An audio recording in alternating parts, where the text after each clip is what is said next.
brand new Heroscape units. Oh my god, I'm so excited. Let's go check them out.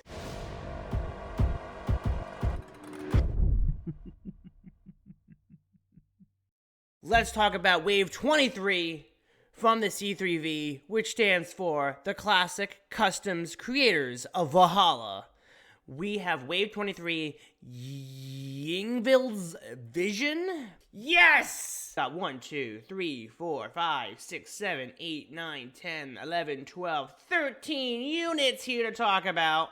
Back at the top with the Goblin Slashers. There are a common squad, so that's awesome. So let's hopefully we can find a bunch of them to pop on our battlefields. So that means life of 1. Obviously. Move 5, range 1, attack 2, defense 2. So pretty basic for units like this. We're statted at 55 points, so they're weird. My friend group and I, anything that ends with a 5 is weird. Or at least how I see it too as a gameplay mechanic, it's forcing you to take 2. Because not many game types, if you go to tournaments or even with our friend groups, we don't play with like, oh, let's play with like 435? You guys, anyone want to play 435? For your armies, 435? Anyone? No. You play with 500, you play with 360, you play with 400. Whatever you guys like playing with, it usually ends in a 0, not a 5. It's more common for things to end with 0 than 5. So, it's kind of forcing you to take more than 1. In most situations, not all. So, Goblin Slashers, they have 3 abilities, but looking at their personality stats, what do you call this? What are you gonna call like their bio stats? Is that what this is called? I'm not sure. So they're goblins, which is cool, works with things. Common squads, they're slashers, which I don't know if that's new or not. And then they're tricky, which is great. Tricky's cool. And they're small, 3. All right, their abilities. This is probably the bigger part of any army card, is what do they do other than walk and attack people. Goblin Retreat. After attacking with Goblin Slashers, you may move 3 engaged Goblin Slashers you control up to 3 spaces each. A Goblin Slasher never takes leaving engagement attacks when moving. With Goblin Retreat, and can only move if it ends its retreating move not adjacent to any enemy figures. So you have to be engaged in order to move, and you have to end unengaged. That's awesome. That's pretty cool. But it's only after attacking with Goblin Slashers, you may move 3. You may move 3. You don't have to move 3. You may move 3. So that's cool. You got this, boss. Is their second ability. After taking a turn with the Goblin Slashers, if no Goblin Slashers you control are engaged, you may take a turn with a Goblin Hero you control. Okay, so that's awesome. Yeah, so that really definitely... But if there's no Goblin Slashers, that's tough, because you kind of want to keep them back in order to bond. Oh, that's fascinating. Because especially if you take at least 2 or 3 of these guys, you're dealing with about 8, 9, 10, 11, 12 units at minimum, maybe even maximum, depending on your army composition. And you have to essentially... You want to get them engaged so they attack, but you also want to get them engaged to retreat. And when you do retreat, and if none of them are engaged, then you can bond with your hero. There's a lot going on there. I like that. It makes you really think. Oh, that's fun. And of course, they have scale, which allows for these characters to move up a lot easier when moving up or down levels of terrain. Goblin Slashers may add 2 to their height. And this is good because they're short. So they essentially are climbing or scaling the walls that need to be so they can get on height advantage quicker. Then we move over here to the Bugbear Basher, which I believe is more of a D&D style character, which is cool.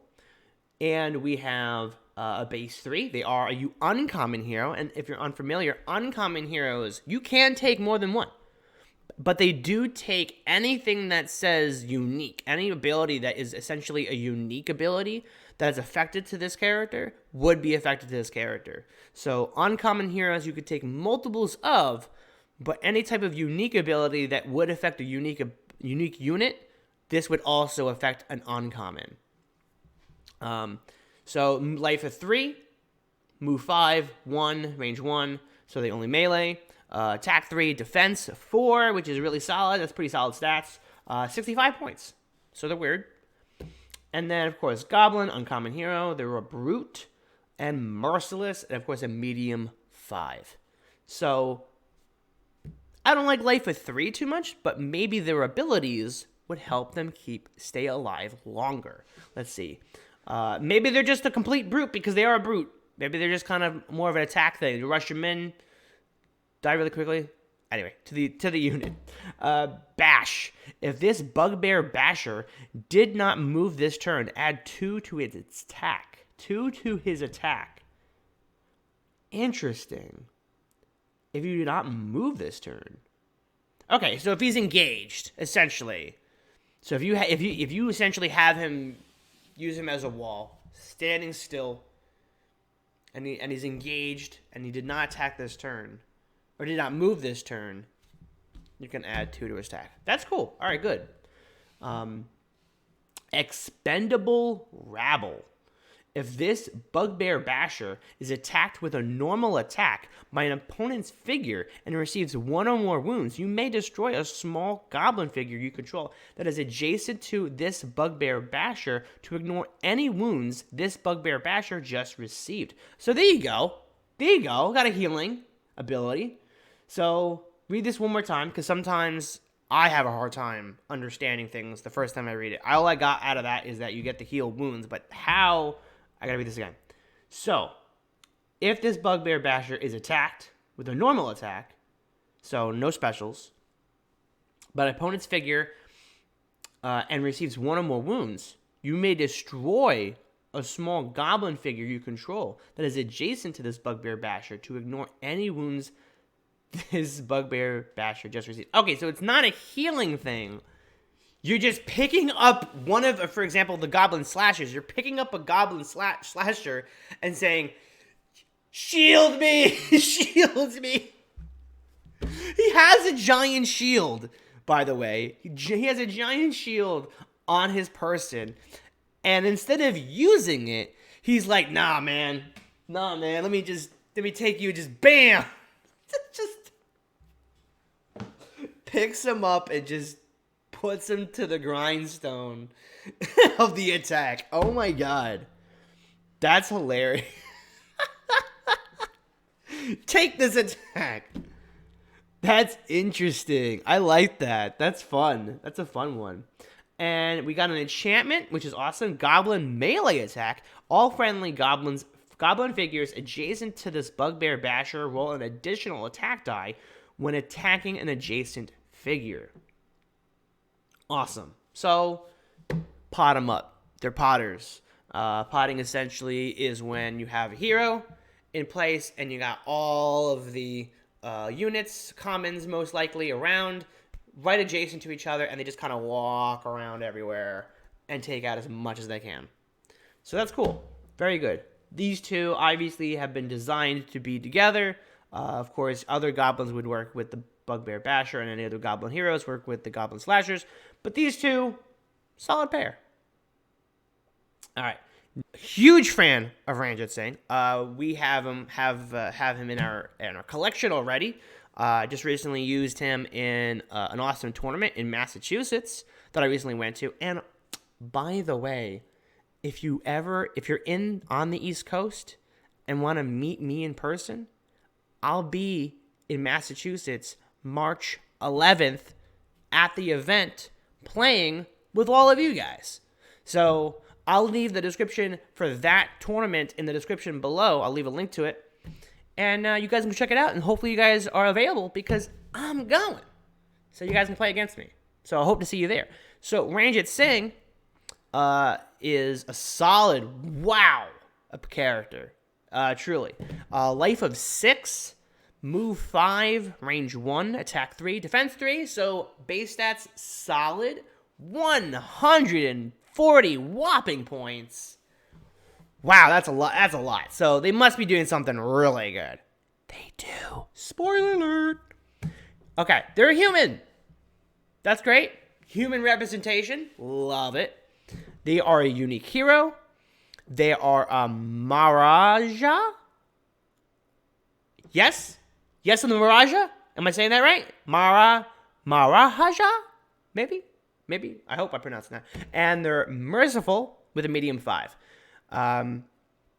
So we got Line of Punjab. Before rolling for initiative, you may reveal the X order marker on this army card. If you do, while your other 3 order markers are on army cards you control that follow 3 different Valkyrie generals, every unique figure you control with an order marker on its card adds 1 to its move and attack. That's pretty solid. So if you have an army composition of a bunch of different Valkyrie generals, add Ranjit to your army. Please do that.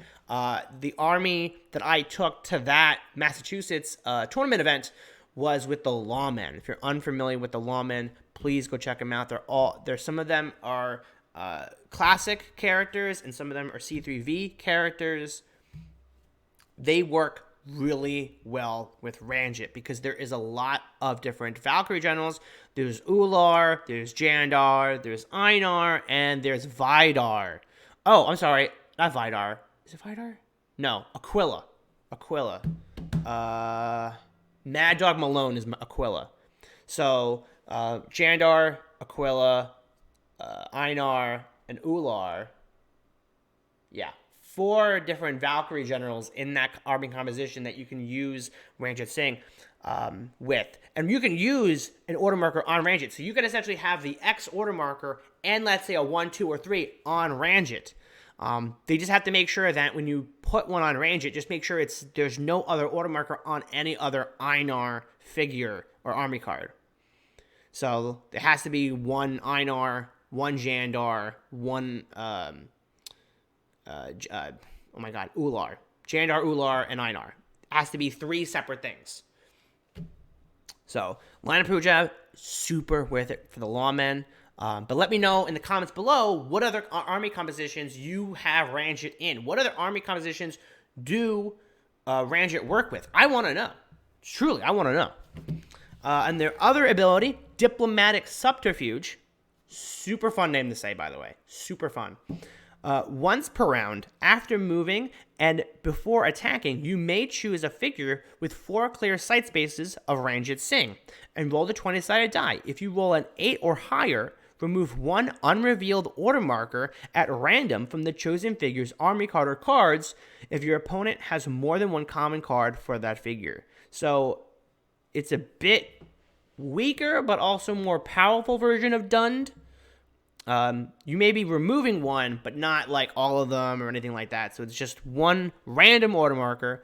So if you have dealing with a situation where you have your opponent having all of their order markers on 1 army card, because there's a lot of armies that do that.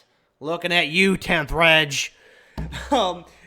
If you have a clump of army order markers on an army card, and you use Diplomatic Subterfuge on that army card, you kind of have to, they put all the order markers up, and you just got to go, that one, and you knock 1 down, and when the turn comes up, you'll see that it was the X. So it's a possibility that it may just kind of not really work in your favor, or it may work. But it is pretty easy to do. An 8 or higher is pretty common and can easily happen in your games, even though you are using it once per round. And this works really well with the Lawmen, because if you use Ranjit with the Lawmen, or with whatever army composition you have, where he is in the place of your Einar Valkyrie general, and then you have the other 2 being from other Valkyrie generals, you're getting Line of Punjab, and then on their turn, Diplomatic Subterfuge. If in range, it's a clear 4 clear sight space. So, I love Ranjit. I think Ranjit's awesome. Works in like a ton of things. It's such an awesome unit to add to your army, so please go check him out. So we got Kogo next, and we got another Goblin. Goblin hero. So we start with the Life of 3, kind of weak, but move 5, range is 6, hence the bow and arrow. Attack 1, ooh, that's not cool. Defense 3, and they're at 45 points. So 45 points, attack 1, not that great. Maybe there's something that helps them out. Let's see. They're a Goblin, they're a unique hero, they're archers, they're an archer, and they're skittish with a small 4. Skittish, I think that's a new one. I don't think I've ever seen that trait before. All right, so clear shot. When attacking a figure that is not engaged, Kogo rolls 1 additional attack die. When attacking a figure that is not engaged, Kogo rolls 1 additional attack die. Interesting. Okay, I like that. That helps. Get Kogo on height. Got to attack a 2. If they're unengaged, attack a 3. Looks a little bit better. It's more situational. And then Cower. Ooh, okay, so this might go with the skittish trait. Cower says, after Kogo rolls defense dice against a normal attack from an opponent's figure, you may move Kogo up to 3 spaces, and Kogo no longer has any visible hit zones for the duration of the attacking figure's turn. While he remains unengaged, Kogo will never take any leaving engagement attacks while using Cower. Oh. Interesting. Okay. After Kogo rolls defense dice against a normal attack from an opponent's figure, you may move Kogo up to 3 spaces, and Kogo no longer has any visible hit zones in the duration of that attacking figure's turn while he remains unengaged. Kogo will never take any leaving engagement attacks while using Cower. Interesting. How do you... So you have to use a special attack.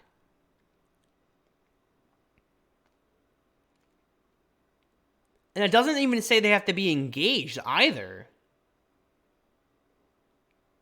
So Koga can just keep running around. There's no D20 roll. What? That's fascinating. I gotta play with that. I gotta figure that one out. Am I reading something wrong with that one? That seems tough. Wow. Oh, that's fascinating. Okay, I'm gonna have to add Kogo. There's a lot of Ukar in my Bible book, by the way. The giant book of HeroScape cards. I got a lot of Ukar. I'm kind of sick of... I shouldn't say I'm sick of Ukar, but man, there's a lot of... I'm going to need a book separate just for Ukar cards. There's so many of them. But I'm going to need Kogo for my collection, because that Cower looks awesome. Waste Walker Gauge. Another Ukar unit. Move of 5.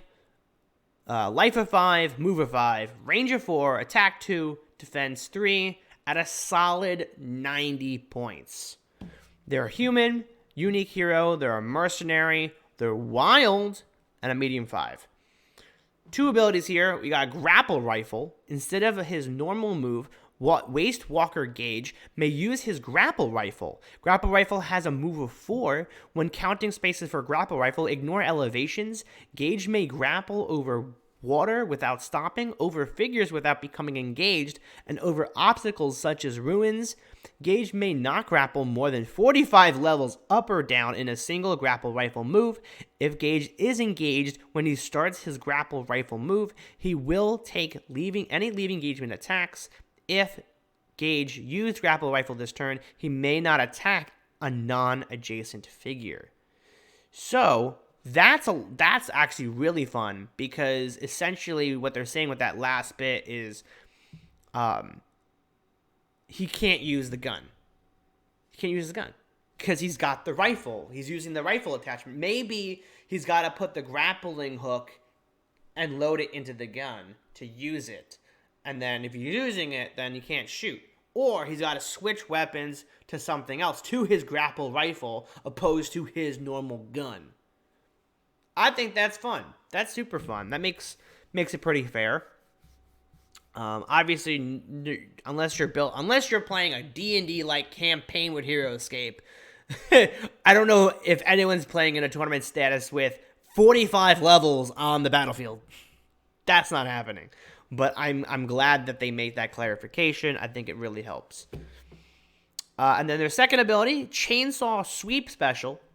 A special attack. Range 1, attack 4. Choose a figure to attack. You must choose a figure adjacent to both Gage and the chosen figure to also be affected by Chainsaw Sweep Special attack. If possible, roll attack dice once. For all affected figures, each figure rolls defense dice separately. If you do not roll any skulls with Chainsaw Sweep Special attack, Gage receives a wound. Ooh. This hence is the wild sensibilities of Wastewalker Gage, because if you choose a figure to attack, you must choose a figure adjacent to both Gage and the chosen figure to also be affected by Chainsaw Sweep. You roll attack dice once, so you can essentially choose a figure, then you must choose a figure adjacent to both Gage and. So this is definitely straight up melee ability.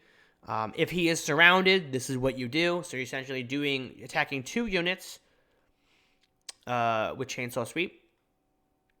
And if you do not roll any skulls, so if you roll a complete brick, so nothing, blanks, all across the board, with all 4 of your attack dice, because this is a special attack of 4, so 0 skulls, he gets a wound.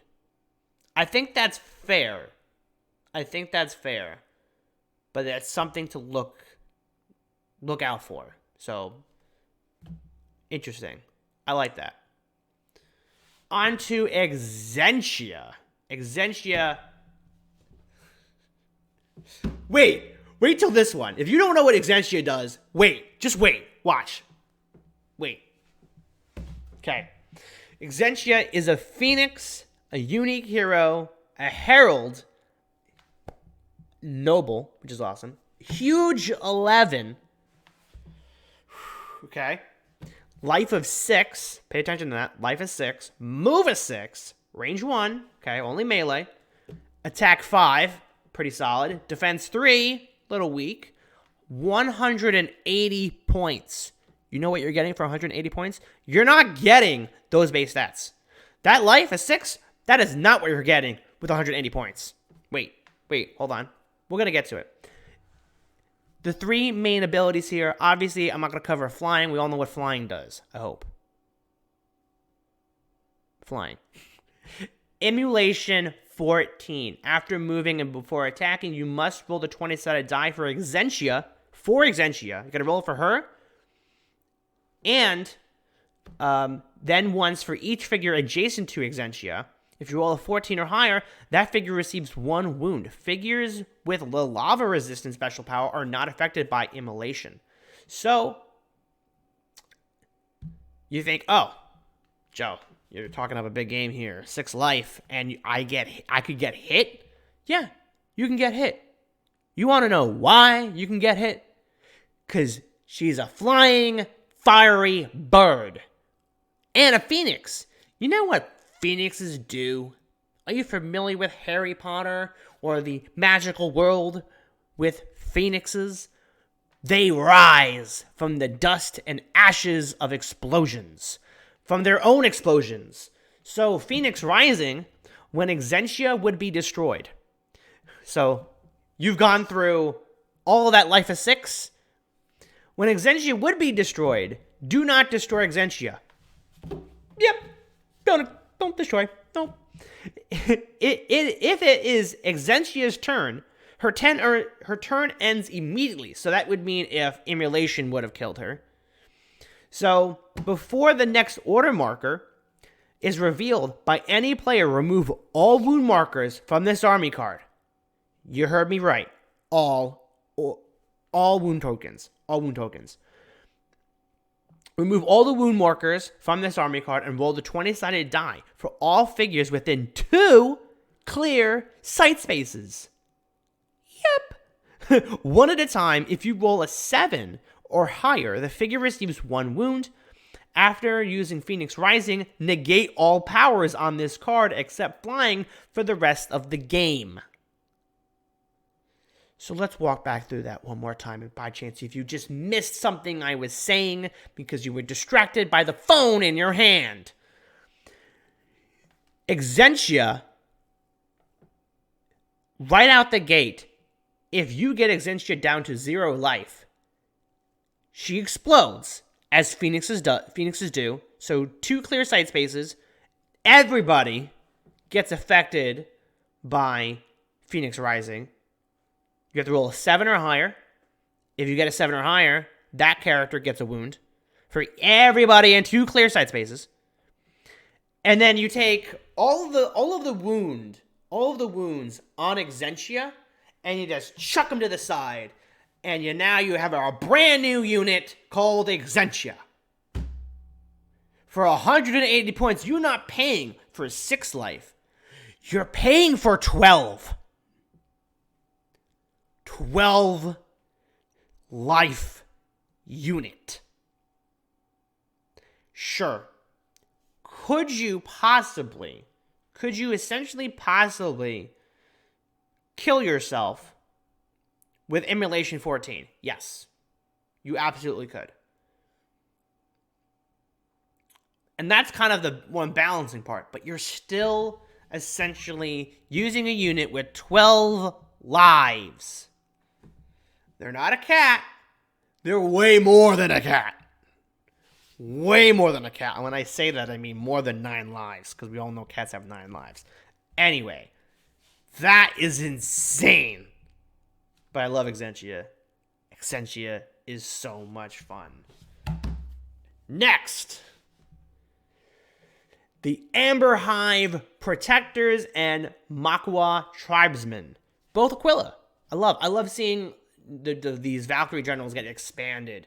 I love seeing more Aquila. And we got bees. We got bees, baby. Bees. The Amber Hive Protectors are a common squad. So find your bees. Get your swarm together. And let's go get some stings. This is awesome. So they're insects. They're common squads. They're protectors. And they're relentless, which is really neat. And a small 2. This is, by the way, correct me if I'm wrong, the second unit, the second army card I've ever seen with a small 2. Correct me if I'm wrong. You show me another figure that isn't the spiders and or the Amber Hive Protectors that have a small 2. That are a small 2. You show me. You show me in the comments. You let me know. Because it's very rare for anything to be that small. It's nuts. So, obviously stats, pretty weak because they're small. Life of 1, move 6, range 1, attack 1, defense 2, and they're 50 points. I love that. I love 50 points. 50 points is a solid number for a common squad.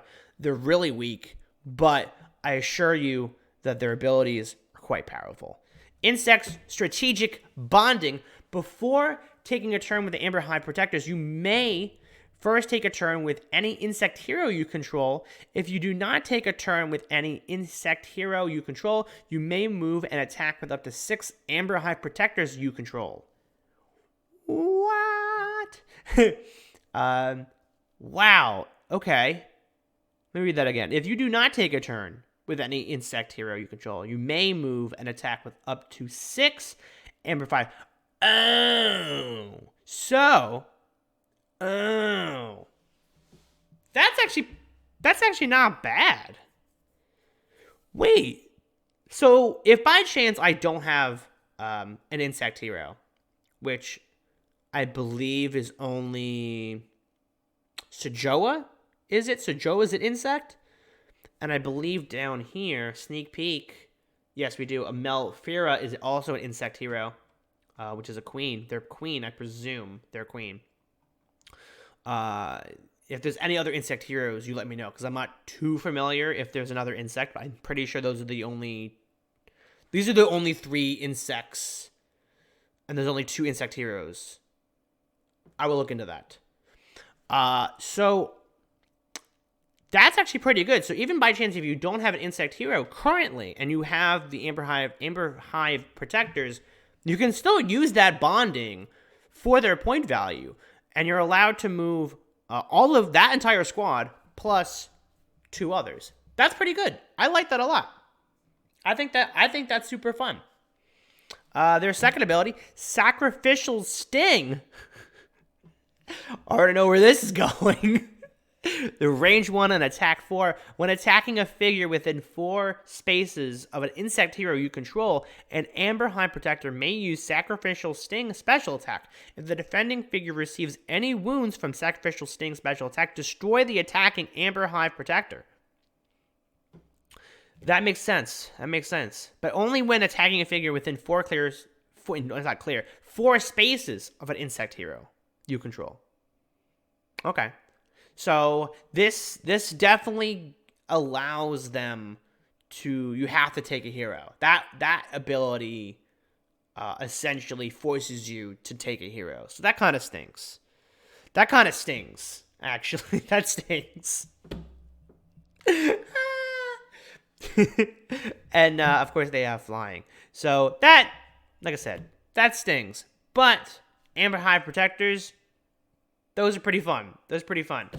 And then we have Makwa Tribesman, which is a human uncommon hero. I remember what I said. Uncommon heroes, you could take more than one. So if you can get more than one Makwa Tribesman, you can take more than one. The Tribesmen, and they're fearsome, medium 5, life of 3, move 5, range 6, attack 2, defense 2. So 35 points, probably the lowest we've seen so far today with the new units. Hunt of the Makwa. After this Makwa Tribesman attacks, he may attack 1 additional time. The additional attack must target a figure that is within 3 clear sight spaces of a hunter you control. Interesting. Okay. Trying to think of other hunters. We will have to look if I head over. Which, by the way, hi. If you're wondering where I'm finding this right now, there is a brand new HeroScape website for just customs. This is called the HeroScape Customs WordPress.com. The link for that will be in the description below. But we're going to head over to the HeroScape Performs. We're going to go to the C3V and SOV. Head over to the book index. Go to set and pack. Scroll all the way down. Let's see. Makwa Tribesman. Okay, and we're going to look for all the hunters. Here we go. Here, hold on. So you can see this a bit better here. There we go.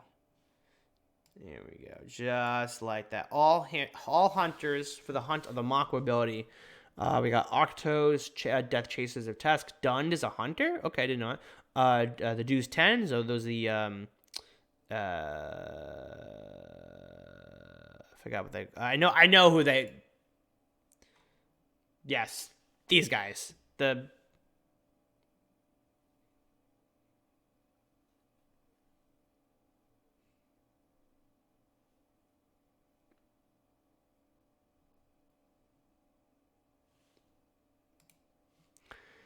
Feral Troll, Gladiatrons. Gladiatrons are hunters? Grok Riders, Himmisgrowl, Martin Hounds, Marrow Drudge, Master of the Hunt. That would seem obvious. Master of the Hunt is a hunter. Squatch Hunters. Also pretty obvious that there would be hunters. Teeth of the Makwa, Van Nessing, Varakanen,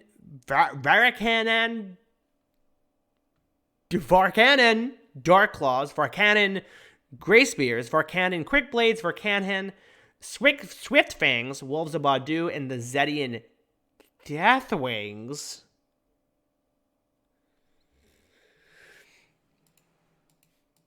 So those are all the hunters, and then, which is awesome. So there's a lot to pair up with the Makwa Tribesmen. And then we have Shield of the Great Bear. I like that. I like the sound of that. 14. When this Makra tribesman receives one or more wounds, before removing the figure, roll the 20-sided die. If you roll a 14 or higher, ignore any wounds. Ooh, wow. 14 or higher. Shield of the Giant Bear. Wow. Wow, that's pretty wild. Wow, 14 or higher. That could happen. That can happen more than once. That's for sure. Wow. That's not as that's is that more powerful than Jarek Guy's ability? Where's Jarek Guy? We need Jarek.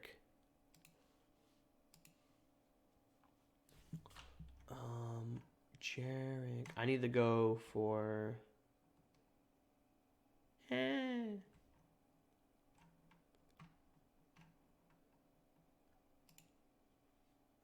name.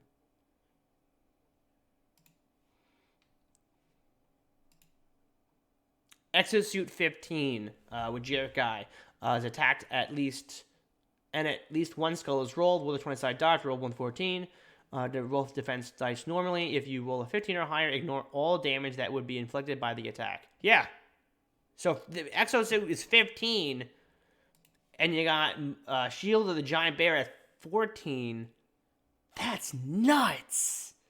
But Jarek Guy is at 100 points, and Tribesman is at 35. So they kind of need something to balance them out. So the fact that you can take more of them, that's pretty solid. I like that. On to the second booster, and these are the most recent units out right now. Father Kalos is Valkyrie. Love my Valkyrie boys. They are a human, representing the human race. Unique hero, they're a cleric. Merciless, medium 5. Pretty solid. Sweet. Okay. Life of 4, move 5, range 1, attack 3, defense 3. Solid stats. 55 points. That's interesting. They're weird. I'm also realizing, too, that their hit markers here, the sword is not a hit zone. I should say not the sword, but his knife is not a hit zone, which is interesting. I wonder if this figure's sword juts out a bit, so that if you don't position it properly, it just kind of pokes out from the side a little bit. So I presume that's why they have it grayed out there. All right, Staff of the Enfeeblement. There you go. I got there. Staff of Enfeeblement. Start the game with one Enfeeblement marker on this card. After moving and before attacking, you may place one Enfeeblement marker on the army card of a unique hero within 4 clear sight spaces of Father Kalos. For the remainder of the round, that unique hero subtracts 1 from its move and attack values and cannot attack with any special attack. At the end of the round, return your Enfeeblement marker to this card. What? Yo. Oh, okay. Yeah, I like that. That's fun. That is fun. Wow.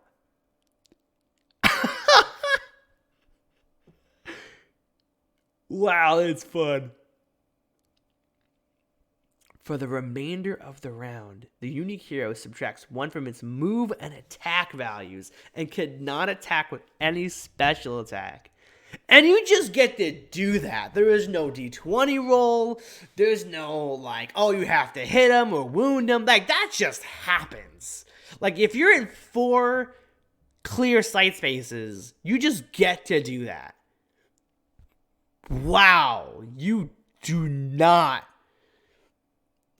But the tough thing with him is that you have to get him into the battle. And since he's attack and defense 3 and is only a life of 4, doing that multiple times throughout the game, like you might be able to do that maybe twice, probably at max during the game. If you could do that 3 times, I think that's a secret achievement for you. But even in the beginning of the game, that might be kind of tough. So you kind of have to rush him out to get full potential of that ability. So you might have to slowly move him up if you can. Oh, that's really tough to use, but man, that's fun. I love that. See, HeroScape is one of those games where no matter how you stat a character out, you get him to do something cool like that. That's the fun part. Like, no, you just kind of shift all these different game mechanics around and you kind of break all the rules and you can make something cool like this happen. It's hands down best game ever. Best game ever. Gets your imagination rolling, and I love that. All right, his second ability, Brutal Taskmaster. If there is a revealed order marker on Father Kalos, all clerics you control that start their turn with 4 clear sight spaces of Father Kalos may add 2 to their move value and add 1 to their attack value. This power does not affect Father Kalos. If there is a revealed order marker on Father Kalos. So this comes back to staff enablement. So if you definitely want to put your 1 order marker on this guy to get him out there, not just for staff enablement, but for Brutal Taskmaster. So I'm curious, though. We're going to take a look at... I'm really, really curious about this. Father... Where is he? F. Oh, is he not up here? Does he not have a book yet? I guess he doesn't have a book yet. Well, hopefully by the time you guys look at this, there's a book for Father Kalos, so we can see who the other clerics are. Trying to think, who else is a cleric? All right, I could not find another cleric. I thought Haddock was a cleric, but I guess not. So let's take a look at our next unit over here. Aterix, the Starlich, is undead, unique hero, lady, terrifying, medium 5. That's a woman? What? Okay, sure. Looks like one of those characters from one of those alien movies that I've seen. With the heads in the jar aliens? Without the head jar? Okay. A life of 3, move of 5, a range of 5, an attack 3, defense 4, 160 points. Solid, honestly, solid stats. But life of 3, I'm not a fan of life of 3. Life of 4 or 5, I'm having fun with. Life of 3, kind of weak for me. Necrotizing Wormhole. Before moving, you may choose a small or medium figure you control within 5 spaces of Atarax. Switch Atarax and the chosen figure. If the chosen figure is not undead, it receives 1 wound. Figures moved by Necrotizing Wormhole never take any leaving engagement attacks. 5 spaces. Just swaps. But it has to be undead. That's cool. That is really neat. I like that. I liked it a lot. Terror Enhancement Field. Opponents' figures within 5 spaces of Atarax roll 1 less defense die against terrifying figures. Okay. Solid. So could you take other terrifying figures with Atarax, which this enhancement field also affects? I presume so, right? Yes? I think so.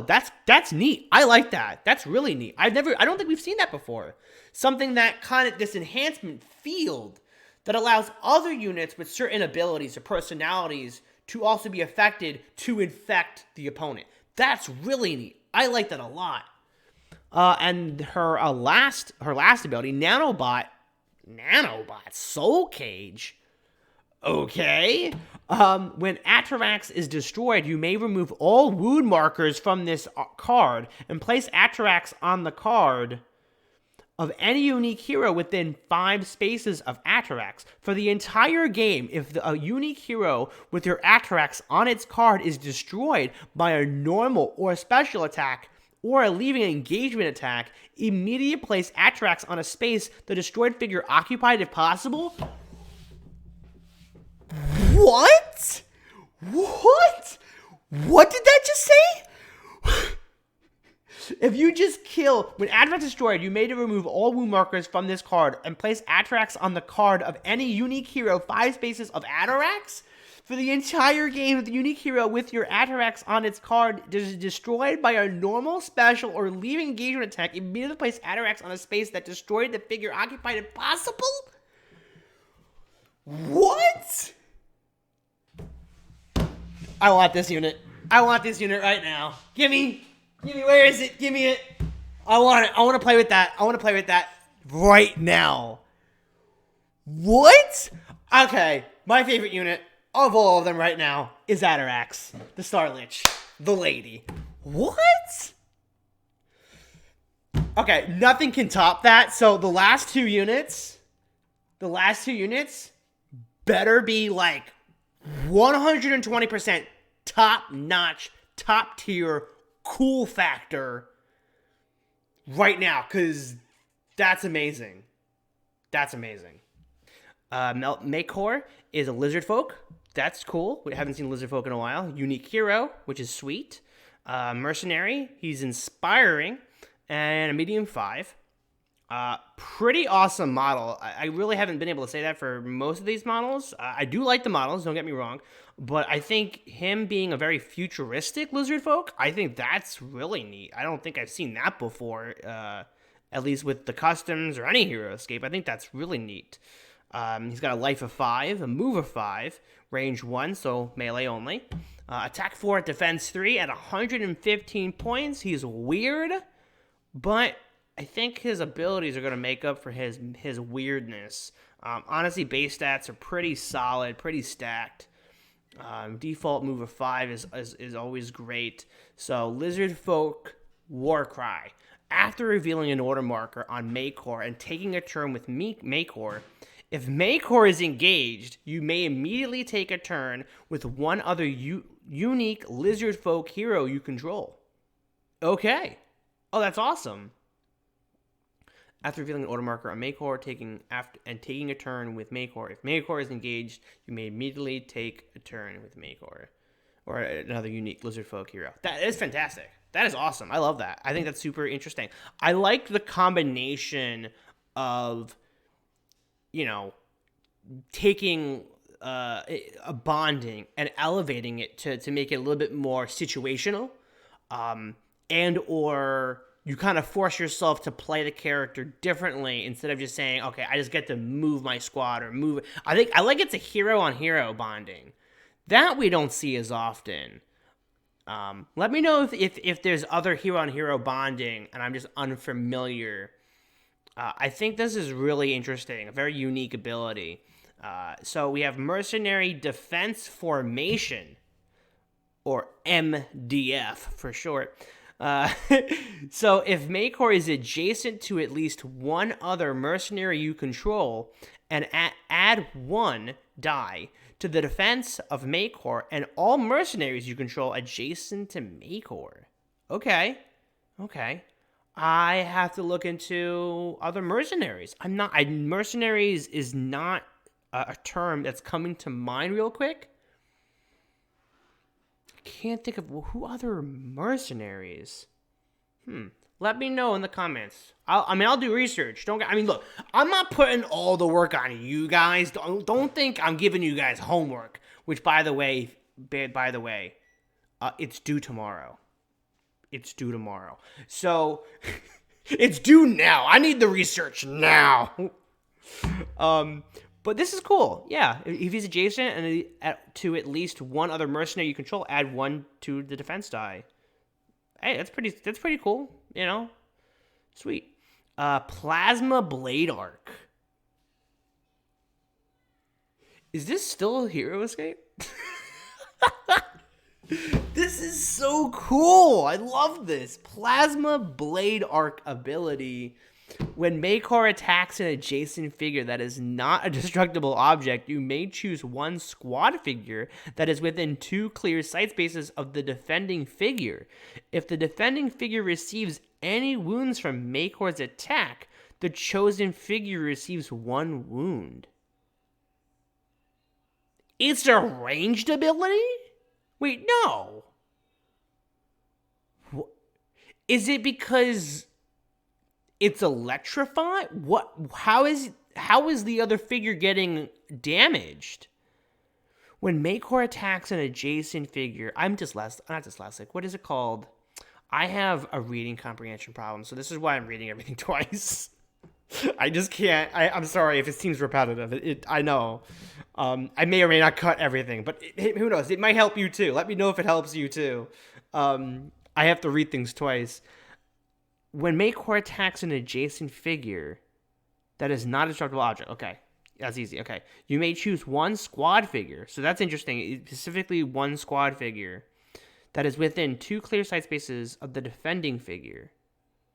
If the defending figure receives any wounds from Makor's attack, the chosen figure receives 1 wound. What does that mean? How is a melee blade? How is the blade doing damage to somebody that's 2 clear sight spaces from the defending figure? Like, I get it now. I get what it wants, but thematically, what is it doing? What is the blade doing? Why is it Plasma Blade Arc? Is arc referring to, like, an electric thing? Does the plasma damage inflict somebody else? I'm a bit confused on that one. I love the ability. I think that's super cool. Cool factor is like through the roof, but I don't know the thematics of it. But I love Makor. Makor's an awesome, cool unit. I love the cool factor for units through the roof here. I love this. Let me know if the cool factor is through the roof for you as well. All right. Didn't realize this, but I can click on each of these, so it would have been a lot easier for you guys to see the card. Probably less editing for me too. Malfira is insect, so it's gonna bond with the Hive Swarm characters. Is a unique hero, the queen. I can assume their queen. Merciless, large 4. Large 4. Oh, interesting. Okay. I don't think we've ever seen a situation like this where there's a character that's large, but the height is 4 because of how tall it is. Oh, that's fascinating. Because usually you think of a character and its height value opposed to its, I guess, body mass is how we're determining small, medium, large, and huge. But large usually is like between 6 and 7, then huge is like 8 and above, and small is between 2 and 3, mediums 4, 5, large 6, 7. Like, you know what I'm saying? So a large 4 height, but it's large because it's probably a double base figure. I presume it's a double base figure. That's cool because it's long. That's cool. Okay. Life is 4, move is 6, range 1, attack 3, defense 4. 100 points. That's pretty solid. That's actually pretty solid. I like those stats. I like those. Okay, to the army card abilities.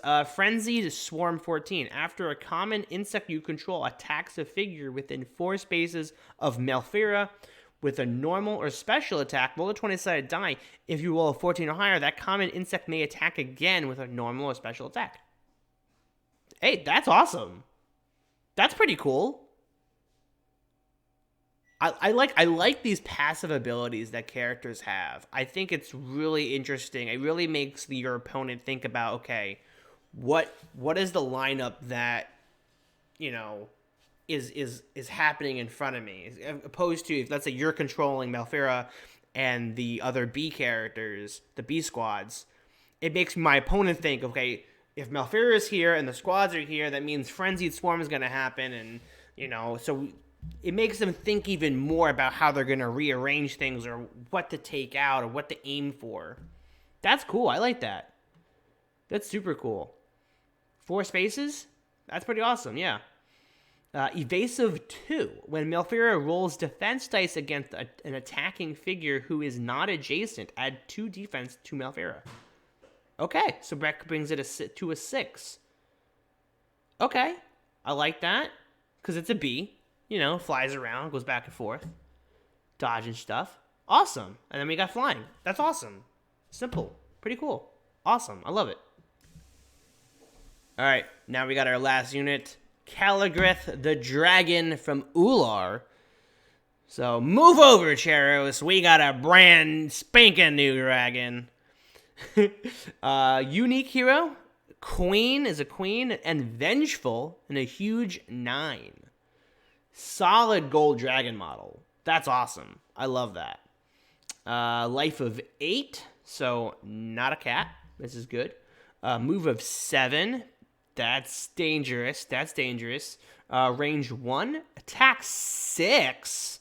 Defense 3. Okay. So defense 3 is pretty like, I feel like par for the course for like, it's a default unit. It's a default, number for base units for this kind of thing. 190 points is steep. That's steep. It ain't the 210 that Cheros is, so it is a cheaper Cheros for sure. So what is Scorched Earth special attack? It's a range special, attack 4. All figures Caligrith passed over this turn with her flying special power are affected by Scorched Earth special attack. Caligrith does not need clear line of sight to any affected figure. Roll 4 attack dice once for all figures. Each figure rolls defense dice separately, and no figures are considered to have height advantage. Figures under the overhangs are not affected by Scorched Earth special attack.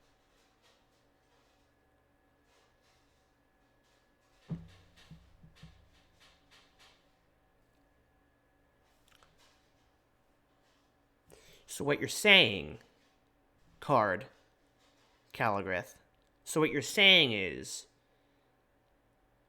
hold on, what are you saying? Scorched Earth special attack. Essentially what's happening here is Caligrith takes their movement of 7, which is the range of the special attack. Goes from space 1 to space 7, and however you want to fly around, and is just breathing fire down on literally everyone. That's awesome. That is such a cool ability. I think using movement as the range is the neatest thing since light spread. That is so neat. How have we came this far and have not done this? There's no way. Don't tell me there is. Don't you dare type that right now. Don't you dare type in the chat right now and tell me that it's been done already. Because that is so, I don't know how else to say it. Awesome, neat, fantastic, incredible. What? Come on. I mean, look, attack 4 is deadly. And I presume, if I'm reading this clearly, you can't do like more of this. You can't do the same unit more than once, right? All figures Caligrith passed over this turn with the flying special power affected by Scorched Earth. Does not need clear sight. Yeah, roll attack 4 once for all affected figures. Oh, okay, so yes, okay, so that's how we go around it. Okay, so you roll once, so you do your movement, flying around, you roll once. Okay, so it's at least it's like the explosion sense of it. But how you affect all of those units be because of the movement thing. That's awesome. I love that. What, guys, ladies and gentlemen, brand spanking new customs from the C3V. These are trusted source of customs. These are coming from the best of the best within the community. These are totally tournament ready. So please go check out in the description below. Check out the new Valhalla Customs website. Check out the C3V books. They have all of the information. There is, I don't know what the how many customs we have now.